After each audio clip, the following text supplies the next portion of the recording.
केसरिया से मन जोगी हुआ रे, दिल झूमे देखो मतवारा हुआ रे, केसरिया से मन जोगी हुआ। हर पल मनाओ केसरी त्योहार।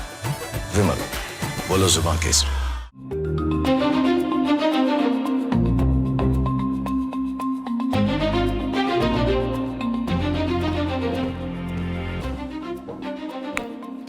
नमस्कार, आप सभी का बहुत बहुत स्वागत है।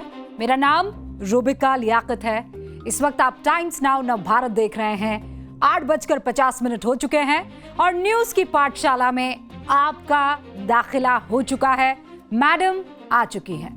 क्लास आपसे जुड़े हर उस विषय की है जिसे पढ़कर आप देश के सजग नागरिक बनते हैं। न केवल अपने अधिकारों के लिए आवाज उठाते हैं बल्कि कर्तव्यों को भी याद रखते हैं। तो चलिए शुरू करते हैं आज की क्लास इस वादे के साथ कि पढ़ाऊंगी ऐसा कभी किसी ने नहीं पढ़ाया होगा। पाठशाला में आज कौन कौन से सब्जेक्ट होंगे रख दूं आपके सामने। पहला पाठ राजनीति शास्त्र। मोदी सरकार संसद में 3/4 के लिए क्या तैयार है? बड़ा प्रश्न। मॉनसून सत्र का संपूर्ण गणित आज आपके सामने रख दूंगी। फिर आएगा पाठ नंबर 2 समाज शास्त्र और तुष्टीकरण की क्लास। तस्लीमा की घर वापसी। कट्टरपंथियों पर कठोर हंटर सोनार बांग्ला, जिसके एक फैसले से 20 साल का हिसाब चुकता हो गया है। और उसके बाद आप पहुंचेंगे पीरियड नंबर 3 में, जहां पढ़ाया जाएगा आपको चैप्टर 3 पीओके और कूटनीति की क्लास। कश्मीर जो हमारा है वो सारे का सारा है। इस संकल्प पर आज एक और मोहर लग गई है। मुबारक। पाकिस्तान की 78 साल पुरानी गलतफहमी दूर करने वाला चैप्टर आपको देखना चाहिए। और फिर आएगा पार्ट नंबर 4 अमेरिका इजराइल संबंधों पर क्लास। दोस्त दोस्त ना रहा, नेतन्याहू पर ट्रंप का हृदय परिवर्तन हो गया है क्या? इजराइल को मिलने वाला फंड अब रोक देगा अमेरिका। और फिर अंत में हमारा स्पेशल सेगमेंट जिसमें आपको बताएंगे कि भगवान जगन्नाथ की मूर्ति बदलते समय आंखों पर पट्टी क्यों लगा देते हैं? सोचा है कभी? न्यूज की पाठशाला में सबसे पहले राजनीति विज्ञान की क्लास आपके सामने रख रही हूं। दिल्ली में मंगलवार को एक ऐसी मुलाकात हुई जिसके बाद मुंबई में सियासी सैलाब आ गया है। पक्ष विपक्ष मीडिया सबकी नजर एक बार फिर से महाराष्ट्र की तरफ चली गई है। दिल्ली में मुलाकात हुई देश के गृह मंत्री अमित शाह की और महाराष्ट्र के उप मुख्यमंत्री एकनाथ शिंदे के बीच। और एकनाथ शिंदे का बयान क्या आया पहले आप सुन लीजिए। मानसून सत्र तो अच्छा ही है, मानसून अच्छा। आज बारिश गिरा है, अच्छी शुरुआत हुई है दिल्ली में। ठीक है। ये जवाब था शिंदे साहब का। और ये जवाब उन्होंने तब दिया जब पत्रकारों ने पूछा कि मॉनसून सत्र कैसा होगा। एकनाथ शिंदे जानते थे पत्रकारों के सवाल का मतलब क्या है, तो जवाब भी उन्होंने इशारों में दे दिया। हुक्म 20 जुलाई से संसद का मॉनसून सत्र शुरू होने वाला है। इससे पहले आखिरी बार जब संसद का स्पेशल सत्र आया था या हुआ था, तब सरकार ने क्या किया था? महिला आरक्षण विधेयक और परिसीमन विधेयक लेकर आई थी। कितने विधेयक लेकर आई थी? लाई तो बहुत सारे थे, लेकिन सबसे महत्वपूर्ण कौन से थे? एक तो महिला आरक्षण विधेयक और दूसरा था परिसीमन विधेयक। संविधान संशोधन विधेयक होने के नाते 2/3 बहुमत से इसको पास होना था। क्यों पास होना था 2/3 बहुमत से?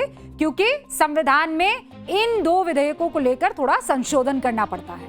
और जब आप संशोधन करते हैं संविधान में तो आपको 2/3 मेजॉरिटी चाहिए होती है। लेकिन क्या सरकार के पास 2/3 मेजॉरिटी है? 2/3 बहुमत है? नहीं है। तो फिर क्या होना था? विधेयक पास नहीं हो पाया, ये विधेयक जो था। अब मॉनसून सत्र की शुरुआत जब होने वाली है और एकनाथ शिंदे और अमित शाह की मुलाकात जब हो रही है, तो पता है सियासी पंडित क्या कह रहे हैं? वो कह रहे हैं कि सत्र से जुड़ा हुआ कुछ तो गुणा भाग हो रहा है। सूत्र भी बता रहे हैं कि शरद पवार की पार्टी एनडीए की तरफ दोस्त वाली निगाह से देख रही है। और आज शरद पवार की बेटी सुप्रिया सुले मीडिया के सामने आई भी। उन्होंने क्या कहा यह भी महत्वपूर्ण है, जल्दी से सुन लीजिए। हमारी जो चर्चा हुई थी उसके बारे में मैंने कई लोगों से उसमें चर्चा की थी। तब डीएमके हो, हम हो, सपा हो, 50% के बारे में हम सोचेंगे ऐसा हमने किया, कहा था अभी जो सत्ता में है उनको, लेकिन वो बिल में नहीं आया, इसलिए वो बिल तो गिर गया। समझ गए ना आप? 50%। अभी आप समझेंगे 50% मतलब क्या, मतलब 50%। अगर सरकार परिसीमन बिल में हर राज्य में 50% सीट बढ़ाने की शर्त जोड़ देती है हर राज्य में, तो बिल को लोकसभा में शरद पवार की पार्टी का समर्थन मिल सकता है। शर्त आपके सामने है। सुप्रिया सुले ने यह भी कहा कि उनके साथ डीएमके और समाजवादी पार्टी भी इसी शर्त के ना होने की वजह से पिछली बार बिल के विरोध में आ गई थी। कौन सी शर्त? कि हर राज्य में 50% सीटें बढ़ जाएगी। हालांकि सरकार का स्टैंड एकदम साफ है। केंद्र सरकार हर राज्य में 50% सीट बढ़ाने के लिए तैयार है। यह बात इसी विधेयक पर हो रही चर्चा के दौरान गृह मंत्री अमित शाह ने लोकसभा में कह भी दी थी। एक बार फिर सुनाऊं वो बयान जो लोकसभा में दिया था अमित शाह ने, सुन लीजिए। 1 घंटा आप सदन स्थगित कर दीजिए। 1 घंटे में मैं मेरा ऑफिशियल अमेंडमेंट मेरे पास में तैयार है, जेरोक्स कराकर सभी सदस्यों को सर्कुलेट कर दूंगा, क्योंकि हमें 50% सीट बढ़ानी है, हमें कुछ छुपाना नहीं है, हमें कोई चोरी करनी नहीं है, तो हम कर देंगे। सुना ना आपने? अब ये 50% का मामला क्या है, आपको ये समझाना जरूरी है। तो चलिए बोर्ड बाबू का रुख कर लेते हैं। नमस्ते करेंगे किसे? बोर्ड बाबू को। अब ये जो 50% का जो गणित है वो आपको समझाती है, ठीक है भाई? इसको ऐसे समझिए कि अभी महाराष्ट्र में कितनी सीटें हैं? महाराष्ट्र की सीटें बताइए मुझे। अभी है लोकसभा में 48 सीटें, ठीक है? अब 48 का 50% कितना होता है? 48 का अगर 50% आप निकालेंगे तो कितना हो गया? 24 हो गया। यानी 24 सीटें आपको और इसमें जोड़ देनी है, तो ये कुल मिलाकर महाराष्ट्र की सीटें हो जाएंगी। कितनी हो गई? 72। समझ गए? अब ऐसे ही पूरे देश में जब 50% एक्स्ट्रा सीटें जोड़ दी जाएगी तो पूरे देश में कितनी है भाई? 543, ठीक है? अब इसका 50% कितना होगा? अगर 50% सीटें बढ़ जाती है तो कितना हुआ? इसका 50% कितना होगा? लगभग 271, है ना? अब 271 सीटें जब बढ़ जाएंगी तो कितनी हो जाएगी? इसमें आपको जोड़ना होगा। कितना जोड़ेंगे आप? 271 जोड़ेंगे। 271 जब जोड़ेंगे तो कितना हो जाएगा? 814 सीटें। लोकसभा की टोटल सीटें कितनी हो जाएंगी? 814। यानी अगर 50% बढ़ जाता है तो सीटें लोकसभा में कितनी हो जाती है? 814 लोकसभा सीटें हो जाती है।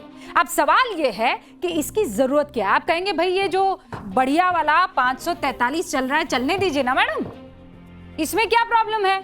अब इसको 50% बढ़ाकर आपको 814 क्यों करना है? सवाल आ सकता है ना मन में। अब बताते हैं आपको क्यों। देखिए 543 सीटों के हिसाब से आप 543 सांसदों को रिप्रेजेंट करना होगा। वो जिन जिन राज्यों से आ रहे हैं, जिन जिन सीटों से जीत कर आ रहे हैं, जीतना होगा ना, उनको रिप्रेजेंट कर रहे हैं वो।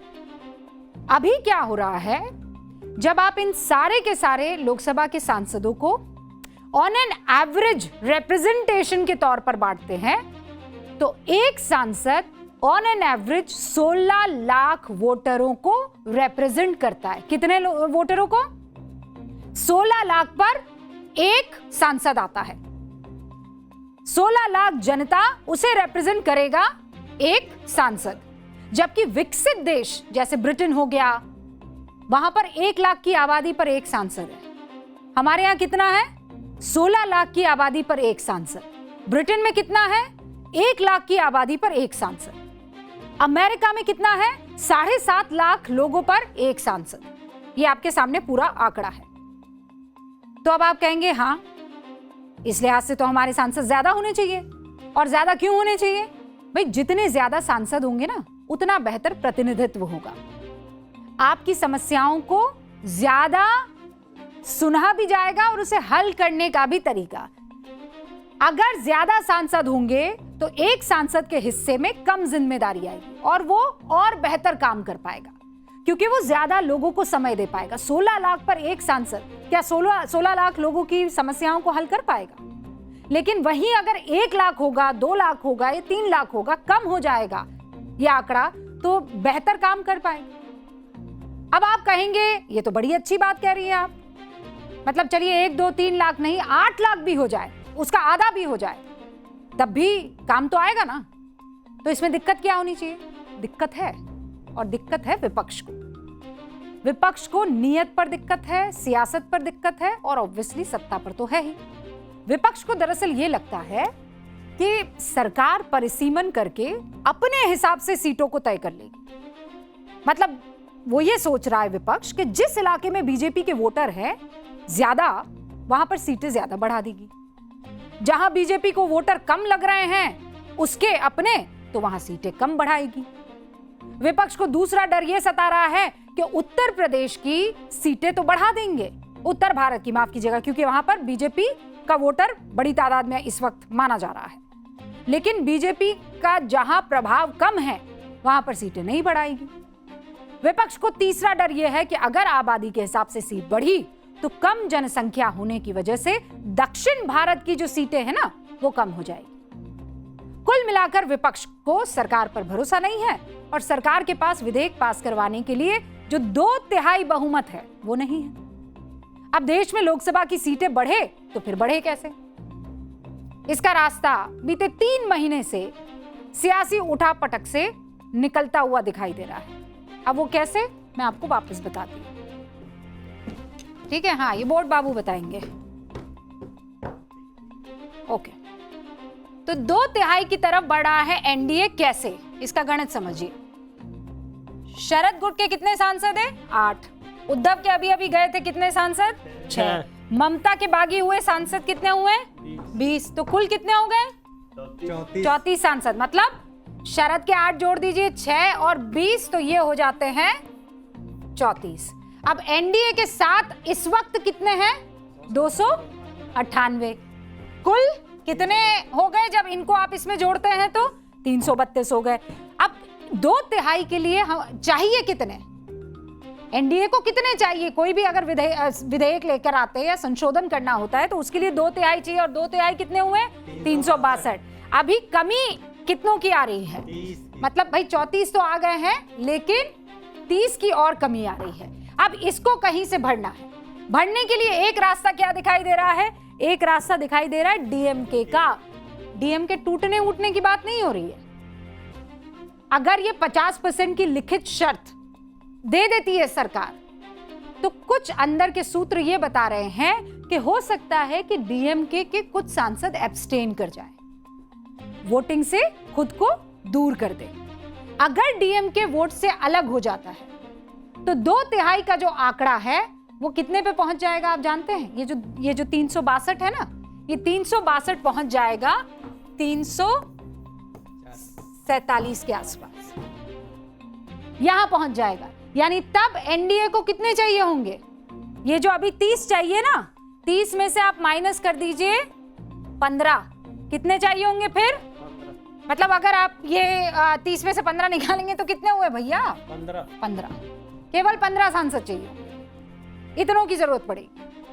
कुल मिलाकर गणित ये सारा है आपके सामने, और इसी के लिए सियासी पंडित गणित जो है वो ये बता रहे हैं, ये कह रहे हैं कि विपक्ष के कुछ सांसद जो भीतर खाने से परिसीमन बिल के समर्थक हैं, वो वोटिंग से दूरी बना लेंगे, है ना? अटकलें तो यहां तक लगाई जा रही है कि आरजेडी के 4 में से 3 लोकसभा सांसद भी पाला बदल सकते हैं। यानी ऑपरेशन मॉनसून पश्चिम बंगाल, महाराष्ट्र, उत्तर प्रदेश, इनके रास्ते बिहार का सफर अगर तय कर लेता है तो कोई आश्चर्य नहीं होना चाहिए। और बात तो पंजाब की भी होने लगी है। वहां पंजाब कांग्रेस में चरणजीत सिंह चन्नी अपनी ही पार्टी से अभी लड़ाई के मूड में है, और वो सिटिंग सांसद है, मत भूलिएगा। और वैसे भी सियासत में आपको कभी आश्चर्य नहीं होना चाहिए, कोई नहीं जानता है कौन कब कैसे पाला बदल दे, कोई नहीं जानता है। तो यकीन मानिए अभी आपको राजनीति के राज और समझने की जरूरत है। हम भी अभी भी समझ ही रहे। विपक्ष ये सब जानता है, सब बूझ रहा है, इसीलिए अपने खेमे में टूट का जिम्मेदार वो किसे बता रहा है? बीजेपी को, और चूक नहीं रहा है। समाजवादी पार्टी यह आरोप लगा रही है कि 400 सीटें पाने के लिए बीजेपी ये तोड़फोड़ कर रही है। कांग्रेस कह रही है कि बीजेपी का काम ही तोड़फोड़ करना है। ममता कह रही हैं कि बीजेपी कुछ गद्दारों को अपनी पार्टी में मिला रही है क्योंकि उसके पास कैडर नहीं है। विपक्ष नाराज है, लेकिन जिस तरह आज विपक्ष टूट रहा है उसकी भविष्यवाणी प्रधानमंत्री मोदी ने 91 दिन पहले कर दी थी। सुनाऊं वाला बयान 91 दिन पहला, सुन लीजिए। जिन लोगों को इसमें राजनीति की बू आ रही है, मैं चाहूंगा कि वो खुद के परिणामों को पिछले 30 साल में देख ले। फायदा उनका भी इसी में रास्ता दिखा रहा हूं। इसी में फायदा है कि जो नुकसान हो रहा है उसे बच जाओगे, और इसलिए मैं समझता हूं कि इसको राजनीतिक रंग देने की जरूरत नहीं है। देखिए, विपक्ष जानता है अगर सरकार ने एक बार 2/3 बहुमत जुटा लिया तो 3 वैसे बिल जिसका विरोध हर रोज विपक्ष कर रहा है, और खासकर कांग्रेस, तीनों को सरकार मॉनसून सत्र में पास करवा सकती है। पहला कौन सा है? परिसीमन और महिला आरक्षण विधेयक। इसमें महिलाओं के 33% आरक्षण और लोकसभा सीटों की 50% की बात क्लियर है। दूसरा है एक देश एक चुनाव। पीएम मोदी का ये ड्रीम प्रोजेक्ट है। संविधान संशोधन विधेयक अभी संयुक्त संसदीय समिति के पास है, यानी जेपीसी। इसका कार्यकाल बीते बजट सत्र में बढ़ा भी दिया था, और सूत्र ये बता रहे हैं कि अगर 2/3 का आंकड़ा सरकार के पास होगा तो इस विधेयक को भी संसद में वो पेश कर सकते हैं। और अगर ये विधेयक पास होकर संविधान संशोधन का रूप ले लेता है तो एक साथ विधानसभा लोकसभा के चुनाव हो जाएंगे। यानी आप क्या करेंगे? एक बार ही वोट डालने जाएंगे, आपके सामने 2 ईवीएम होगी, और हो सकता है लोकल चुनाव भी 3 हो जाए। सांसद चुनेंगे, विधायक चुनेंगे, पार्षद चुनेंगे, फिर 5 साल के लिए छुट्टी, यहां तक की भी बात हो रही है। लेकिन हाल फिलहाल जो दिख रहा है वो ये कि एक ही बार में आप सांसद भी चुन लेंगे और विधायक भी चुन लेंगे। और तीसरा क्या है? प्रधानमंत्री और मुख्यमंत्री के लिए संविधान संशोधन विधेयक। यह विधेयक भी अभी जेपीसी के पास है। अगर यह विधेयक कानून बनता है तो फिर कोई भी मुख्यमंत्री या प्रधानमंत्री अगर 30 दिन के लिए न्यायिक हिरासत में जाता है, यानी जेल जाता है, तो 31वें दिन पद खाली माना जाएगा। इस्तीफा नहीं देंगे अगर उसके बाद भी, तो पद खाली माना जाएगा। यूं तो मॉरल हाई ग्राउंड लेकर उनको इस्तीफा देना होगा, अगर नहीं देते हैं जैसा केजरीवाल जी के वक्त हुआ था, तो फिर क्या किया जाएगा? फिर उसे रद्द माना जाएगा। अब सीट खाली है, मतलब 2/3 की लक्ष्मण रेखा जैसे ही सरकार पार करेगी, एक एक करके 3 संविधान संशोधन विधेयक कानून की शक्ल ले लेंगे। और ये 3 संविधान संशोधन वो इतिहास लिखने वाले हैं जो भारत की सियासत की धारा को मोड़ सकते हैं। और इसीलिए विपक्ष किसी भी हाल में सरकार को रोकने पर आमदा है। लेकिन जिस तरह विपक्ष में इस वक्त भगदड़ मची हुई है, छोड़कर खेमे भागे जा रहे हैं, मॉनसून की ठंडी हवा भी इससे पैदा हुई सियासी गर्मी को कम नहीं कर पाएगी। ये तो आप लिख कर रख लीजिए। वैसे देश की सियासत में मॉनसून चल भी रहा है, लेकिन पश्चिम बंगाल में बदलाव की लहर और बयार चल रही है। और अगला चैप्टर वहां पश्चिम बंगाल से ही शुरू करें।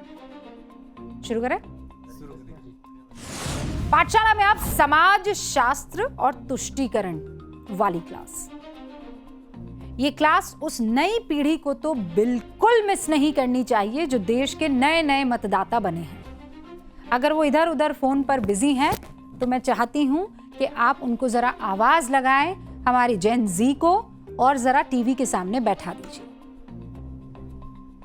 ये नए नए मतदाता या तो बने हैं या बनने जा रहे हैं। इनको इस महिला के बारे में पता होना चाहिए, क्योंकि हो सकता है कि इनमें से कई ऐसे लोग हों जो इस चैप्टर के किरदार से अनजान हो। जैसे पिछले दिनों आप कश्मीरी पंडित सरला भट्ट की कहानी से अनजान थे।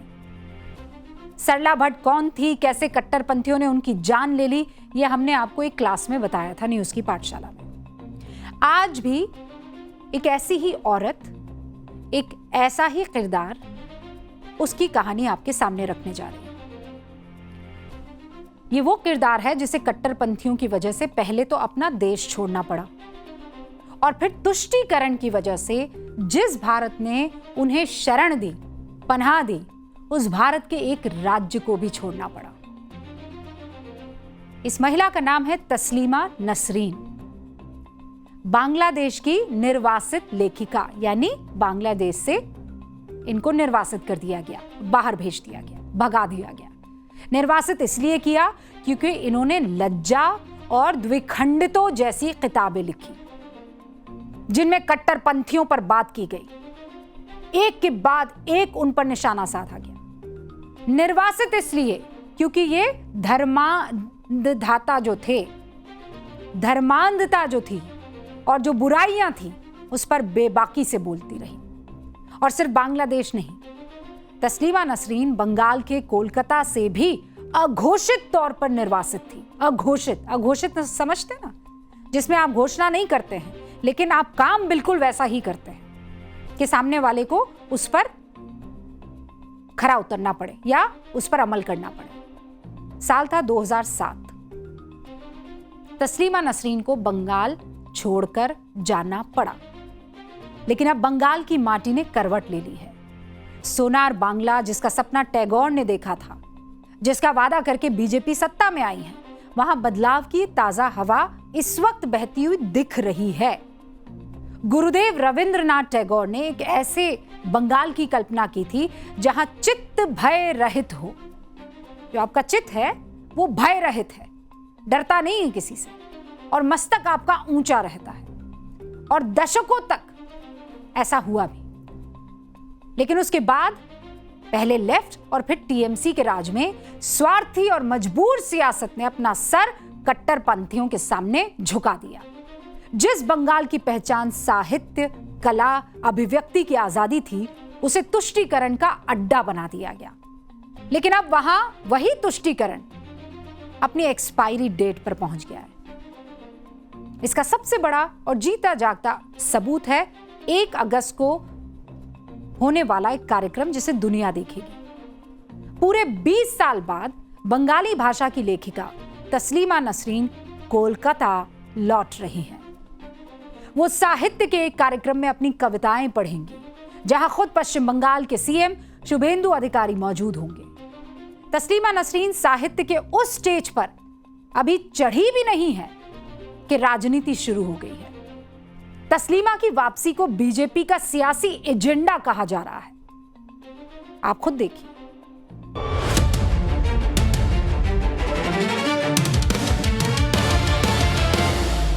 तस्लीमा नसरीन जो आएगा आके क्या बोलेगा? मुसलमान के खिलाफ 2-4 आलम सलाम बात बोल के चला जाएगा। इसको ये लोग इनका डेवलपमेंट के नाम से चलाएगा, इसीलिए उनको लेके आए। সুতরাং তিনি আসবেন মনে করলে সরকার যদি তাকে প্রোটেকশন দেয় আসবেন।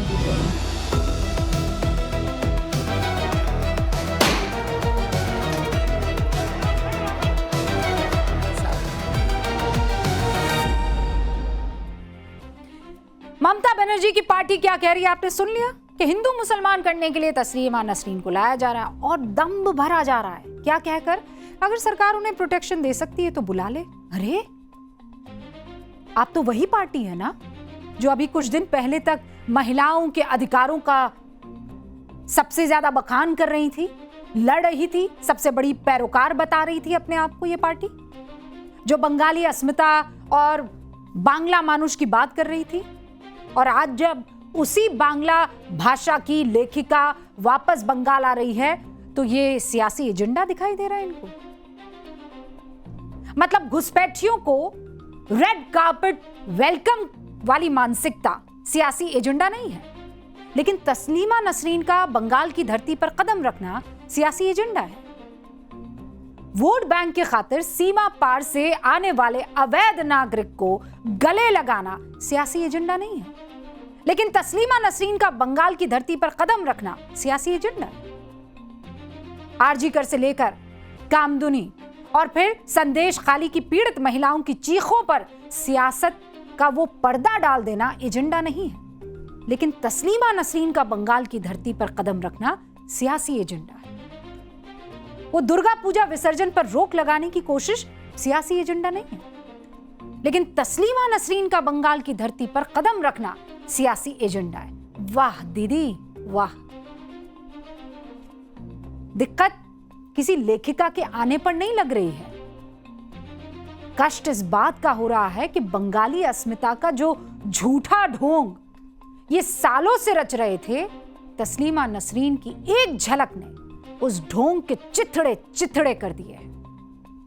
आज बंगाल की ओर इस देश की नई पीढ़ी को यह जानना जरूरी है कि कैसे वोट बैंक के ठेकेदारों ने एक महिला लेखिका को उसकी पसंदीदा जमीन से खदेड़ दिया था। तस्लीमा नसरीन बांग्लादेश की लेखिका, ये जान गया। साल 1993 में उन्होंने एक किताब लिखी। किताब का नाम था लज्जा, जो 1992 के विवादित ढांचा गिरने के बैकड्रॉप पर लिखी गई थी। और किताब में हिंदुओं के खिलाफ बांग्लादेश में हुई कम्युनल हिंसा के बारे में लिखा गया था। 1994 में बांग्लादेश में तस्लीमा के खिलाफ फतवा जारी कर दिया गया और उन्हें जान से मारने की धमकी मिलने लगी। बांग्लादेश छोड़ने के बाद तस्लीमा ने यूरोप और उत्तरी अमेरिका के कई देशों में समय बिताया। उन्हें स्वीडन की नागरिकता भी मिली और करीब 10 साल विदेश में रहने के बाद 2004 में वो भारत लौट आई और कोलकाता में बस गई। 2007 तक वो भारत में रही, लेकिन 2007 के बाद से अब तक 2 दशक बीत गए। बंगाल में पहले लेफ्ट की सरकार और 15 साल ममता बनर्जी की सरकार। कैसे ये दोनों सरकारें कट्टरपंथियों के सामने सिर झुकाकर खड़ी रही। बस सुनते जाइए, सबके चेहरों पर लगे मुखौटे जो है वो उतरते चले जाएंगे। 2003 में तस्लीमा की किताब द्विखंडितो पब्लिश हुई। क्या नाम था? द्विखंडितो। वो पब्लिश हुई, लेकिन अभिव्यक्ति की आजादी का ढोल पीटने वाली ये कम्युनिस्ट सरकार कट्टरता के सामने घुटने टेक देती है। नवंबर 2003 में बुद्धदेव भट्टाचार्य की लेफ्ट सरकार सांप्रदायिक तनाव का हवाला देकर किताब पर पूरी तरह से प्रतिबंध लगा देती है, जिसे 2005 में हाईकोर्ट ने हटाया। साल 2004 में केंद्र सरकार से नॉन परमानेंट रेजिडेंस परमिट मिलने के बाद तस्लीमा नसरीन कोलकाता आ जाती है। जून 2006 में टीपू सुल्तान मस्जिद के इमाम सैयद नूरुर रहमान बरकती ने तस्लीमा का चेहरा काला करने वाले को इनाम देने का ऐलान किया। कई संगठनों ने उन्हें भारत से निकालने की मांग उसके बाद शुरू कर दी। अगस्त 2007 में हैदराबाद में तस्लीमा के नोबेल शोध के तेलुगु अनुवाद का एक विमोचन हो रहा था। उस विमोचन के दौरान कथित तौर पर AIMIM से जुड़े लोगों ने उस कार्यक्रम में अटैक कर दिया, उनके साथ धक्का मुक्की की।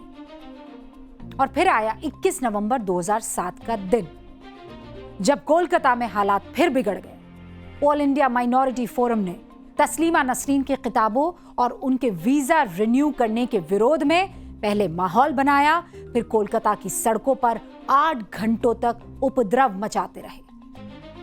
सेंट्रल कोलकाता का कुछ हिस्सा किसी युद्ध के मैदान जैसा लगने लगा।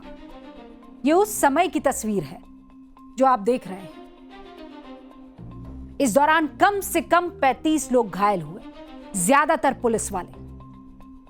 1992 के बाद पहली बार शहर में सेना तैनात करनी पड़ गई। सेंट्रल कोलकाता के पार्क सर्कस और रिपन स्ट्रीट पर पुलिस ने जैसे ही जाम हटाने की कोशिश की, आसमान से पत्थरों की खौफनाक बारिश शुरू हो गई। ये कोई साधारण झड़प नहीं थी। उपद्रवियों ने बाकायदा गुरिल्ला वॉरफेयर का तरीका अपनाया। घरों की छतों को बंकर बना दिया। नीचे खड़े लोगों और सुरक्षा बलों पर भारी चीजें और ईंटें फेंकी जा रही थी। रिपोर्ट्स में सामने आया कि इस हिंसा के लिए जमीयत उलेमा हिंद के कुछ लोग भी जिम्मेदार थे। पुलिस यह भी मानती है कि इसमें बांग्लादेशी आतंकी संगठन हरकतुल जिहाद अल इस्लामी का हाथ भी हो सकता है। जमीयत उलेमा हिंद के हेड सिद्दीकुल्लाह चौधरी यहां तक कह देते हैं कि ये सीपीआईएम के लिए चेतावनी है। ये तो बस शुरुआत है और जल्दी इसका असर भी महसूस होगा। गुंडाई सुनते जाइए। इसके बाद बंगाल की सरकार तस्लीमा से कहती है कि वो कोलकाता छोड़कर चली जाए, यानी दंगाइयों पर कार्रवाई करने के बजाय तस्लीमा नसरीन को चुपचाप बंगाल से बाहर का रास्ता दिखा दिया गया। साल 2011 में जब सत्ता बदली तो मां माटी मानुष का नारा आया। ममता बनर्जी मुख्यमंत्री बनी, लेकिन तुष्टीकरण की राजनीति अब और गहरी हो गई। ममता सरकार के दौरान तस्लीमा को कोलकाता में घुसने की इजाजत नहीं मिली। एक बंगाली लेखिका जो बंगाली में लिखती है, सोचती है, बंगाली अस्मिता उसे आगे रखती है, उसे उसकी पसंदीदा जमीन से महरूम रखा जाता है, सिर्फ और सिर्फ वोट बैंक के खातिर। 2012 में कोलकाता इंटरनेशनल बुक फेयर उनकी किताब एग्जाइल का बुक लॉन्च रद्द कर देता है। 2013 में ममता सरकार तस्लीमा की लिखी टीवी सीरीज के टेलीकास्ट पर रोक लगा देती है। 2024 में तस्लीमा यह आरोप लगाती है कि बंगाल में आयोजकों पर उनके नाटक लज्जा को हटाने का प्रेशर बनाया गया। और सोचिए, ये सब कुछ छुपकर नहीं, खुलेआम हो रहा था। इस पूरे तमाशे के दौरान पूरा सफेद पोश गैंग धृतराष्ट्र बना बैठा था। ये जो सेक्युलरिज्म की दुहाई देते हैं, फ्रीडम ऑफ स्पीच के गाने गाते हैं, बोल के लब आजाद है, कहते नहीं थकते हैं, ये सब के सब चुप हो गए।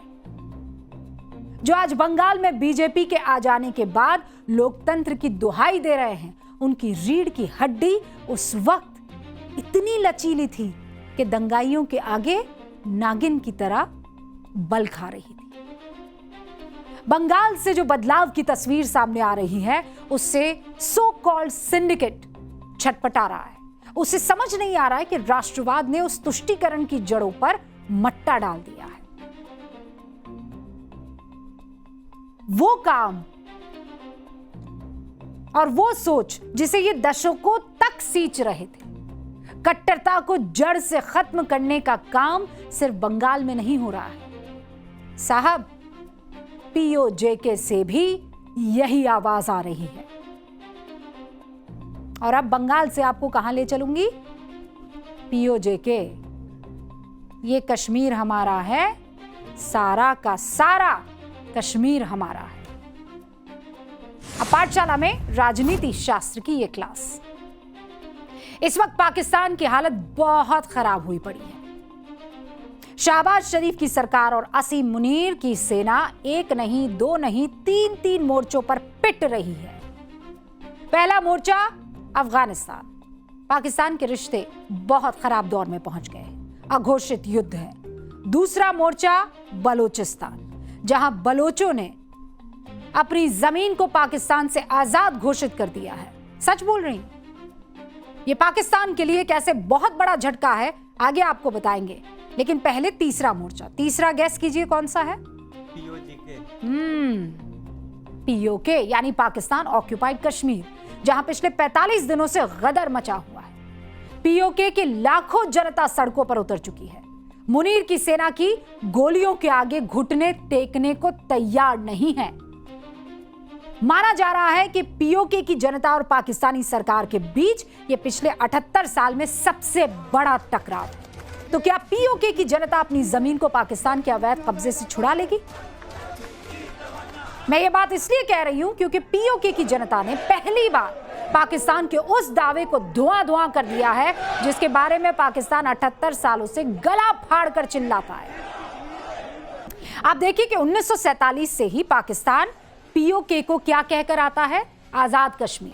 क्या कहता है? आजाद कश्मीर। लेकिन अब खुद पीओके की जनता और वहां के नेता लाउड स्पीकर पर बुलंद आवाज में दुनिया को बता रहे हैं, ना जी ना, ये ना तो आजाद कश्मीर है, ना ही विवादित इलाका है, ये पाकिस्तान के कब्जे वाला इलाका है।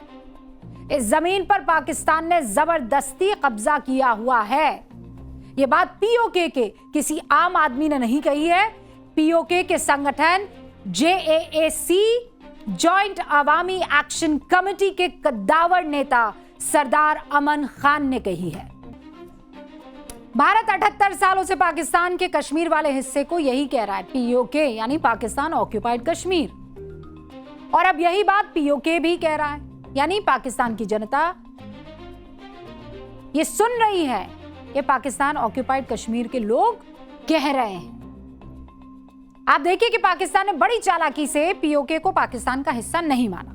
वो इसे आजाद कश्मीर का नाम देता है ताकि दुनिया उसे ये ना कह सके कि पाकिस्तान ने इस इलाके पर कब्जा किया हुआ है। लेकिन अब पाकिस्तान की यही चालाकी उसकी सबसे बड़ी गलती साबित हो रही है, क्योंकि पाकिस्तान ने पीओके को संवैधानिक रूप से अपने देश का 5वां राज्य घोषित नहीं किया है। ठीक है, पाकिस्तान के संविधान के आर्टिकल 257 के मुताबिक पीओके पाकिस्तान का भौगोलिक हिस्सा नहीं है। इस आर्टिकल में यह कहा गया है कि जब जम्मू कश्मीर के लोग पाकिस्तान में शामिल होने का फैसला करेंगे तब दोनों के बीच संबंधों का निर्धारण वहां की जनता की इच्छा के अनुसार कर दिया जाएगा। इसीलिए पीओके को पाकिस्तान के 4 मुख्य राज्य कौन कौन से हैं? एक तो पंजाब है, एक सिंध है, एक खैबर पख्तूनख्वा है और एक बलूचिस्तान। ये 4 है और ये अघोषित है पीओके। इससे अलग रखा गया इन 4 राज्यों से। पाकिस्तान आधिकारिक तौर पर इसे एजेके यानी आजाद जम्मू और कश्मीर कहता है। कागजों पर इसे एक नॉमिनली सेल्फ गवर्निंग एंटिटी यानी नाम मात्र का स्वशासी क्षेत्र का दर्जा दे रखा है। पाकिस्तान ने यह सब दुनिया की आंखों में क्या फेंकने के लिए किया हुआ है? धूल। और बैकडोर से पीओके में चुनाव से लेकर सरकार के भीतर तक यह घुसपैठ कर चुका है। इसीलिए पीओके में किसी भी पार्टी की सरकार हो उसे इस्लामाबाद की कठपुतली कहा जाता है। पीओके में पाक की चुनावी मक्कारी क्या है, आप जानना चाहते हैं? जानना चाहते हैं। पीओके विधानसभा की कुल सीटें, अच्छा मैं बोर्ड बाबू पर आपको समझाने की कोशिश करती हूं। पीओके में जो पाकिस्तान है ना उसकी मक्कारी समझिए आप। क्या मक्कारी है? 2 हिस्सों में करके बताते हैं। देखिए किया क्या है, पीओके की विधानसभा में कुल सीटें कितनी हैं? कुल सीटें हैं 53। इसको ध्यान रखिएगा, कुल सीटें हैं 53। ठीक है, इसमें से जो 45 सीटें हैं उस पर सीधा चुनाव होता है। कितनी सीटों पर चुनाव होता है? 45 सीटों पर चुनाव होता है। यहां पर चुनाव होता है। बाकी जो है छोड़ रखी है। कौन से वाले कश्मीर के लिए? जो हमारा कश्मीर है। ठीक है, अब ये 2 कॉलम जो है इसमें आप उसका पूरा खेल समझ जाएंगे। इन 45 में से 12 सीटें उसने क्या कर दी? आरक्षित कर दी है।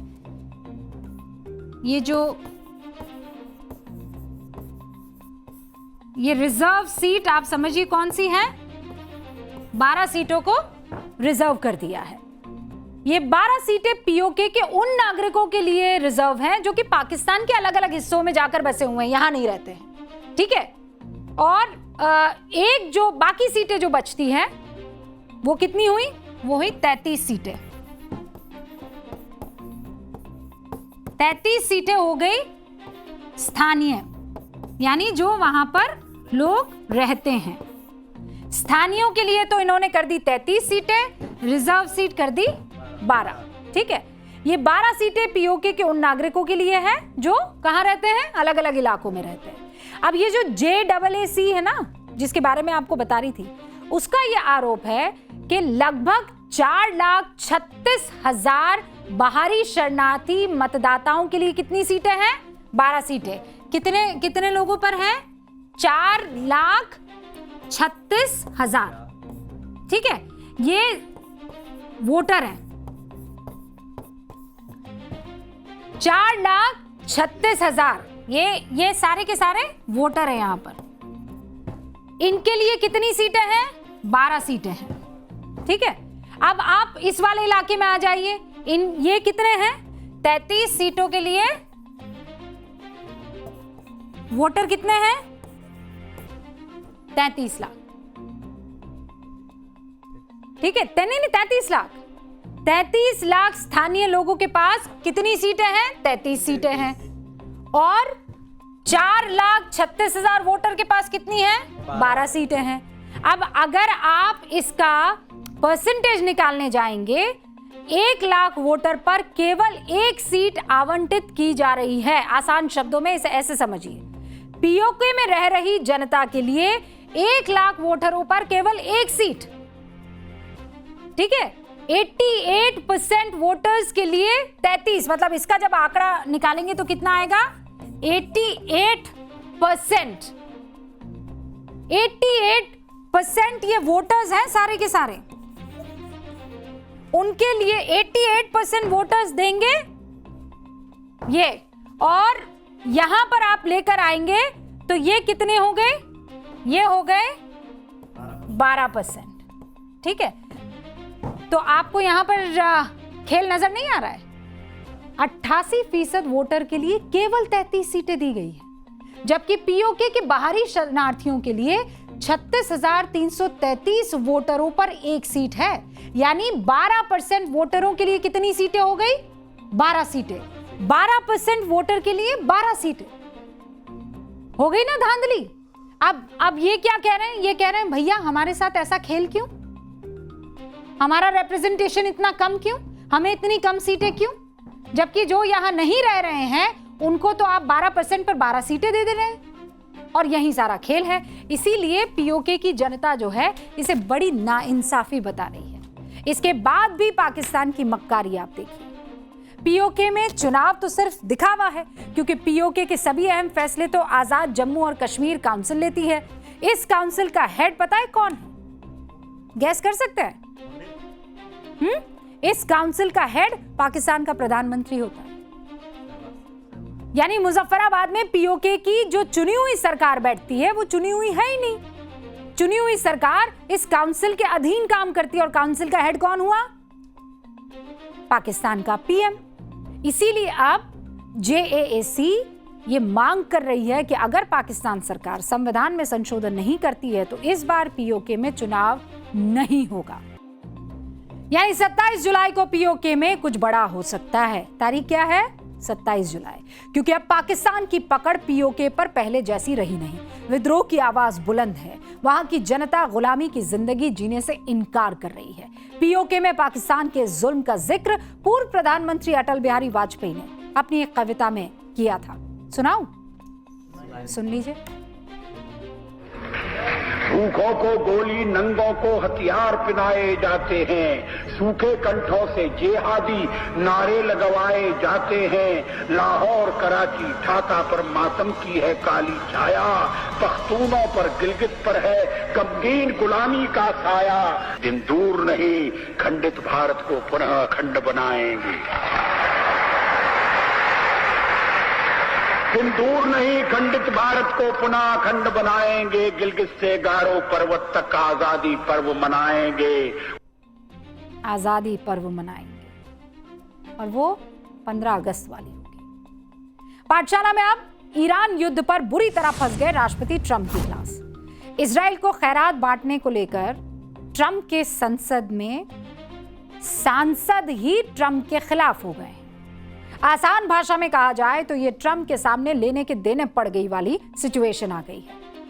अमेरिका की संसद में रिपब्लिकन और डेमोक्रेट्स दोनों पार्टी के कई सांसद ये चाहते हैं कि ईरान युद्ध को लेकर जो मदद इजराइल को दी जा रही है उसे रोक दिया जाए, ताकि तबाही का ये खेल फौरन खत्म हो जाए।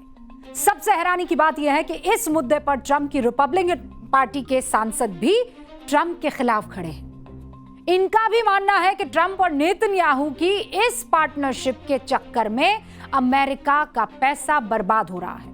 इस पैसे का इस्तेमाल अगर अमेरिका की तरक्की में खर्च किया जाए तो पूरे देश का कुछ और भला हो जाए। लेकिन ट्रंप हैं जो दोनों हाथों से युद्ध पर पैसा लुटाए चले जा रहे हैं। इस युद्ध में ईरान पर मिसाइल और इजराइल पर डॉलर बरसाते जा रहे हैं। इसके बारे में आगे बात करेंगे, लेकिन पहले यह समझ लीजिए कि अमेरिका में इसे लेकर इस वक्त माहौल क्या है। अमेरिकी संसद में एक बिल पेश किया गया है। इसमें इजराइल को जो सैन्य सहायता है उसे रोकने का प्रस्ताव है। इसमें कहा जा रहा है कि अमेरिका हर साल इजराइल को लगभग 3.3 अरब डॉलर की सैन्य मदद देता है, वो बंद कर दी। इस रुपए में अगर देखा जाए तो ये करीब, इसे रुपए में अगर मैं कन्वर्ट करूं तो ये हो जाता है करीब 28,000 करोड़ रुपए। कितना? 28,000 करोड़ रुपए। इसमें आयरन डोम जैसे एयर डिफेंस सिस्टम के लिए मिलने वाली रकम भी शामिल है। इन अमेरिकी सांसदों को यह लगता है कि पहले ही इस युद्ध में अमेरिका बहुत पैसा बर्बाद कर चुका है, हासिल महफिल कुछ है नहीं। ऐसे में अब युद्ध के नाम पर पैसा बर्बाद करना बेवकूफी है, ये सांसद मान रहे हैं। अमेरिका के सांसद और जनता इस बात से भी नाराज है कि जो ट्रंप राष्ट्रपति बनने से पहले यूक्रेन युद्ध में अमेरिका की मदद को लेकर सवाल खड़े किया करते थे, अब ईरान युद्ध में अमेरिका की तिजोरी से लगातार पैसा निकाल रहे हैं, तिजोरी खाली कर रहे हैं और सामने वाले की झोली में डाल रहे हैं। ट्रंप की इस दोहरी नीति के बारे में आप समझिए। 2024 में ट्रंप ने कहा था, हम यूक्रेन के अरबों खरबों डॉलर दे देकर परेशान हो गए हैं, जबकि अमेरिका में सड़कें टूट रही हैं। यह पैसा हमें अपने देश पर खर्च करना चाहिए। यह वही ट्रंप है। और पिछले साल मार्च में इजराइल को क्या देते हैं? ये 34,400 करोड़ रुपए की सैन्य सहायता। इस मदद को जल्द से जल्द पहुंचाने के लिए ट्रंप प्रशासन ने आपातकालीन अधिकारों का भी इस्तेमाल किया। 2024 में जो ट्रंप अमेरिका फर्स्ट का नारा दिया करते थे, हम यूक्रेन का अंतहीन युद्ध नहीं लड़ेंगे जो कहते थे, यूक्रेन के लिए अब बिना किसी शर्त ब्लैक चेक और ब्लैंक चेक नहीं दिया जाएगा जो कहते थे, पद संभालते ही इजराइल को करीब 1 लाख करोड़ रुपए के हथियार देने में मदद करते थे। यह है ट्रंप का उल्टा चश्मा। अमेरिका का जो पैसा यूक्रेन युद्ध में वेस्ट ऑफ मनी था, वो अब ईरान युद्ध में इजराइल के लिए वैल्यू फॉर मनी है। यही कारण है कि अमेरिका के सांसद इस मदद का विरोध कर रहे हैं। इजराइल की सैन्य मदद को लेकर ट्रंप की मनमानी के खिलाफ अमेरिका के सांसद एकजुट हो रहे हैं। मैडम भी, यह प्रस्ताव अमेरिका की दोनों ही पार्टियां, रिपब्लिकन और डेमोक्रेटिक, दोनों ही पार्टियों के सांसदों ने मिलकर इसे पेश किया है। एक तरफ ट्रंप की रिपब्लिकन पार्टी के सांसद थॉमस मैसी है, डेमोक्रेटिक पार्टी की तरफ से ये इल्हान उमर जी हैं और रो खन्ना है।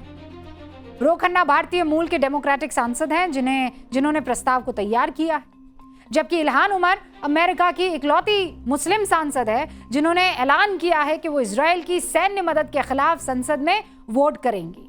इनका मैटर तो मामला ही दूसरा है, आप भी जानते हैं। इल्हान उमर अपनी पोस्ट में लिख रही है, ये बहुत शर्मनाक है कि हम अब भी इस नरसंहार और रंगभेद करने वाले शासन को वित्तीय सहायता देते रहे। हमारे टैक्स के पैसे को लगातार इस्तेमाल किया जाना अमानवीय और अस्वीकार्य है। मैं इसके पक्ष में मतदान करूंगी। सांसद इल्हान उमर, रो खन्ना दोनों पार्टियों के सांसदों से अपील कर रहे हैं कि अमेरिकी टैक्स पेयर के पैसे को युद्ध की आग में झोंकने की बजाय उसे देश की जरूरतों पर खर्च कर दिया जाए। अब यह भी देखिए कि इजराइल की सैन्य मदद के नाम पर अमेरिका किस तरह से अपना खजाना खाली करता आ रहा है, जबकि अमेरिका इस समय आर्थिक मंदी का सामना कर रहा है। 75 सालों में पिछले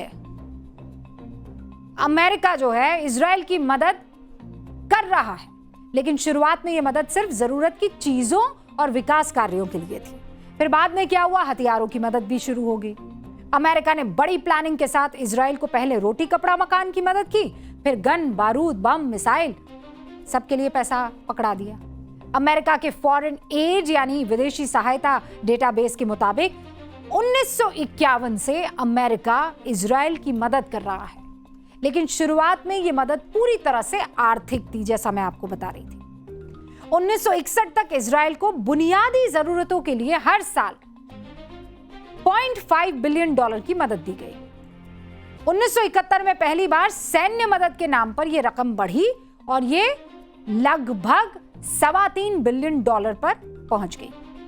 साल 1974 तक यौम किपुर युद्ध के बाद सैन्य सहायता को बढ़ाकर $12.45 बिलियन कर दिया। फिर 2008 के बाद अमेरिका ने इजराइल की आर्थिक सहायता करीब खत्म कर ही दी, लेकिन सैन्य मदद जो है वो जारी रखी। और पिछले 75 सालों में अमेरिका इजराइल को करीब 25 लाख करोड़ रुपए की मदद कर चुका है। 72% इसमें सैन्य मदद है। अब आप सोचिए कितनी ताकत होती है गोला बारूद में। अमेरिका इजराइल को हथियार पर हथियार दिए जा रहा है। इजराइल इससे तबाही मचाया जा रहा है, खासकर वहां ईरान में। आपके मन में यह सवाल आ रहा होगा कि आखिर अमेरिका इजराइल के हाथों में बंदूक क्यों थमा रहा है? 1950 के दशक में रूस की अगुवाई वाले सोवियत संघ ने अरब देशों को हथियार और समर्थन दिया था। इसके बदले में अमेरिका ने काउंटर बैलेंस के रूप में इजराइल की मदद शुरू कर दी और धीरे धीरे यह मदद बढ़ती चली गई। अभी बताया कैसे। इजराइल का इस्तेमाल अरब देशों के खिलाफ अमेरिका बढ़ाता चला गया। आज भी अमेरिका हर साल इजराइल की बड़ी सैन्य मदद इसीलिए करता है और वो चाहता है कि अभी भी ये होता रहे। लेकिन दोनों ही पार्टियों के सांसद कह रहे हैं अब नहीं होगा भैया। कल यानी 16 जुलाई से विश्व प्रसिद्ध भगवान जगन्नाथ की रथ यात्रा शुरू हो रही है। हर बार कहा जाता है 15 लाख से ज्यादा श्रद्धालु देश विदेश से पुरी पहुंचते हैं रथ खींचने, भगवान जगन्नाथ, बहन सुभद्रा और बड़े भाई बलभद्र के दर्शन करने के लिए। लेकिन जगन्नाथ मंदिर की पहचान सिर्फ रथ यात्रा नहीं बल्कि इससे जुड़े कई रहस्य भी है। आपको पता है, मान्यता है कि भगवान जगन्नाथ की मूर्ति में आज भी श्री कृष्ण का हृदय धड़कता है और इसका एहसास होता है मंदिर के मुख्य पुजारी को। मंदिर में हर 12 से 19 साल के बीच मूर्ति बदलने की मान्यता है, जिसे कहते हैं नव कलेवर। आखिरी बार नव कलेवर हुआ था साल 2015 में। मूर्ति को बदलने का यह काम रात में होता है। इस दौरान पूरी शहर की बिजली काट दी जाती है। घुप अंधेरा, मंदिर परिसर में पूरी तरह से अंधेरा कर दिया जाता है। दीपक भी शांत कर दिए जाते हैं। परंपरा के मुताबिक मंदिर के सबसे प्रधान पुजारी आंखों पर रेशमी पट्टी बांधकर, हाथों में मोटे कपड़े लपेटकर पुरानी मूर्ति के सीने से ब्रह्म पदार्थ निकालकर नई मूर्ति के सीने में प्रतिष्ठित कर देते हैं। जिन पुजारियों ने यह काम किया है, उनका कहना है कि उन्होंने कभी इस पदार्थ को देखा नहीं, लेकिन जब वो इसे हाथ में लेते हैं तो ऐसा महसूस होता है जैसे हृदय जैसी कोई चीज धड़क रही है। मान्यता है कि ये साक्षात भगवान श्री कृष्ण का हृदय है जो आज भी धड़कता है। इसमें असीम ऊर्जा होती है, इसीलिए इसे कोई सामान्य मानव अपनी नंगी आंखों से देख नहीं सकता। मान्यता है यही वजह है कि पुजारी की आंखों पर पट्टी बांधी जाती है। कभी सोचा आपने, आध्यात्म, ईश्वरीय शक्ति और परंपरा का एक ऐसा अद्भुत मेला भी होता है इस देश में। जय जगन्नाथ। अब मुझे इजाजत दीजिए, घंटी बज गई है, आपसे मुझे इजाजत लेनी होगी। आप टाइम्स नाउ नव भारत देखते रहिए। 8:50 पर दोबारा आपसे मुलाकात होगी। कहाँ? न्यूज की पाठशाला में। नमस्कार।